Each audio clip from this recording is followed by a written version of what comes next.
Thank you for joining me for another Quick Hits conversation. I'm Dr. Robyn. With me today, I have Karen Loomis. She's a marketing and branding expert for small businesses and nonprofits. She is passionate about social change, and she is an adjunct professor. I have Daisy Cedeño.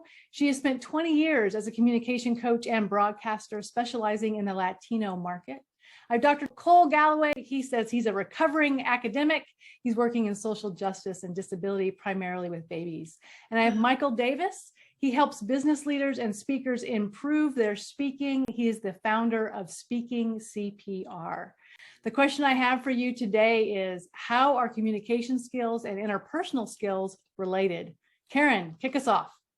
Yeah, it's kind of funny. When I first saw this question, I kind of went, oh, interesting, because can you have one without the other was the first thing that went through my mind. Mm-hmm. And then, of course, the second thing that went through my mind, if anybody knows me, is, am I better at communicating with my dogs and animals than I am at communicating with people? So that was the next thing that went through my mind.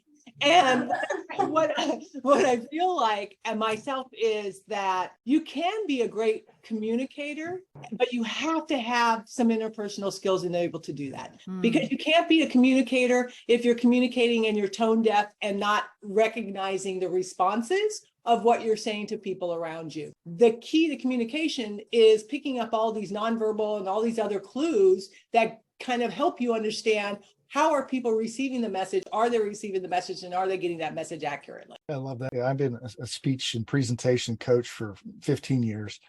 I believe the root of all human problems is miscommunication. And a lot of miscommunication boils down to context. When I was a financial advisor, a perfect example is people would say, well, I want a comfortable retirement. Great. If you don't do some digging and find out what that means, as a planner, I could have gone down, well, I know what my idea of a comfortable retirement is, so I'm going to set you up for that. And that could cause all kinds of problems, whether it's spousal relationships, parents and children, business associates. It all boils down to not being clear on what the other person means. I was thinking that, can you have a hamburger without meat?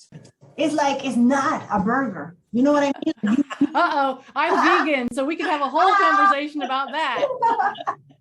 I thought about that. Should I say that? Because I know there's people who are, but what I'm trying to say is there's some stuff they go together. Like, for example, active listening, emotional intelligence, teamwork, leadership.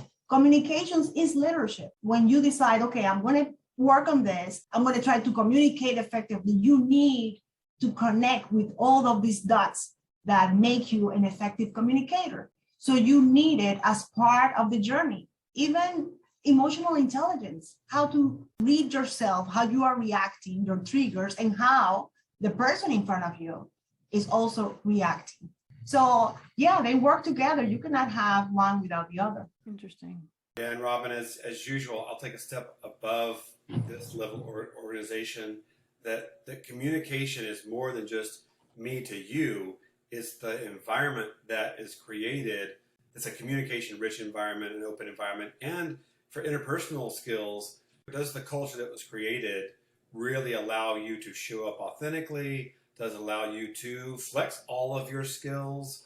Or is there a little bit of top-down culture that says communication is this way in these types? For example, someone that's like me, specifically my identities, I can be communicating in a great way or a lousy way, and many people will kowtow to me. My interpersonal skills, I can be great.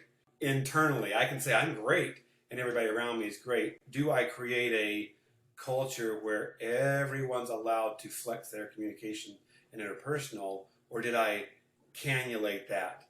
Who's judging whether I have good communication? Am I checking in with other people and going, Reagan was a great communicator, unless you ask some other people and they go, what are you talking about? Mm-hmm. So I don't know if I can judge my interpersonal skills and my communication. Again, it's that network. I need to call that out and say, hey, how am I doing on those things? I think it's interesting that organizations will hire someone. I've been hired to teach communication and conflict resolution skills. And I always try to kind of sneak in there some interpersonal skills, because I think that if I say I offer interpersonal skills training, nobody's going to hire me for that. But that's the important piece of it. Yeah, definitely. And I have to say that it's all about results. At the end of the day, it's about what happened after that conversation. for that meeting. That's when you know these two things work together. So maybe you cannot evaluate yourself, but you can evaluate what happened, what is the outcome after I had that conversation, after I had that meeting. That's when you said, okay, it went through, it didn't work, I don't know what happened. So I think it's something about results that we have to kind of analyze if they're working together. So I think we know what communication skills are, like we hear a lot of that, but when we talk about interpersonal skills, what are we talking about? Well, I think like as I'm listening to everybody talk, the thing that comes to mind is that we all have our own reactions. We all approach the world from a different intersectional lens, and that lens is what makes communicating with people so complicated, because we all are going to react in different ways to what might be a simple statement to somebody else that we may have a reaction. If we're not picking up on that, that's where those interpersonal skills come in. Then we're just talking, right? And communicating is talking, but communicating without the other person receiving the correct message is not communicating. Yeah, that makes a lot of sense. And we all are burdened by something called the curse of knowledge. Right? My experience makes life just exactly the way it is.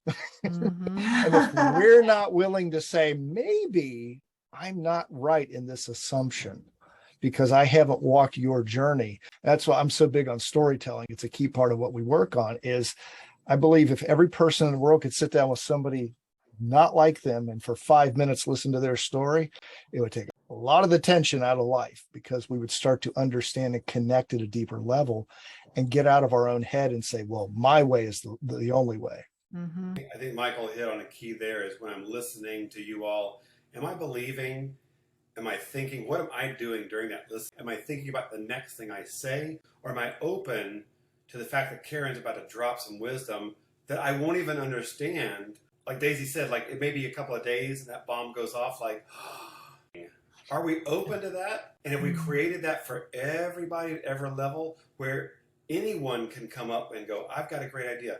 Tell me more. Yes, and that, improv style. I was thinking that we have to understand that it's not a monologue. Every time that we are interact, it's a dialogue. Because when you're just thinking about what you're going to say next, it's becoming about you. And there's no skills in there. There's no interpersonal. There's nothing. It's just your own internal dialogue. You're conversing with yourself. Understand that it is always a dialogue. Even if you are in front of a camera by yourself, you're talking to an audience. And is interpersonal skills something that we must learn from trial and error? How would I know? What would I see that would say I'm bad at interpersonal skills? It's the willingness to ask yourself after an interaction, what did I just do well? And what could I have done better? I teach this to speakers all the time, whether it's in front of a camera, in front of a large group. What's our natural inclination as soon as we're done? Oh, I can't believe I forgot that. I'm so stupid. We beat ourselves up. It's like, stop doing that. First of all, ask yourself, what did I do well? So I keep doing that. Then that takes some of the heat off of what you did poorly. Are we willing to do that with the interpersonal communication with our significant others, our children, our closest work colleagues? If we are, it will help us as communicators immensely. There's some number of primates where we go from individual communication, interpersonal, to the group's representation. I don't know about the groups that you've been associated with, but I don't consider at the University of Delaware, the communication style that the University of Delaware has to the world is very different than how I talk to my clients and parents. And I wish I could sort of inject some of that close, organic, justice style of community organizing interaction at the corporate level, because something's lost, right? And then you see your business acting and communicating in a way that you're like, why do we do that? Why do we act so risk averse and close to the vest instead of being vulnerable as an organization? That's fascinating. At some point, I don't know, it's 15 people, 18, we turn into this symbiotic organism that now has to have a marketing person or a PR person scrub it and push it out. And I don't think that's necessary.